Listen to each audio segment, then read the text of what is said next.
Hi, kid. With me again. Did you know that clownfish live in tropical sea waters and have a mutualistic symbiosis with sea anemones? Come on, kids, let's start.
Now let's color.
Wow, it's so cute!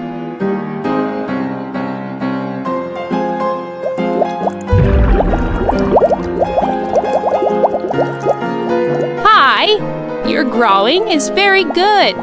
What will we draw next? See you again!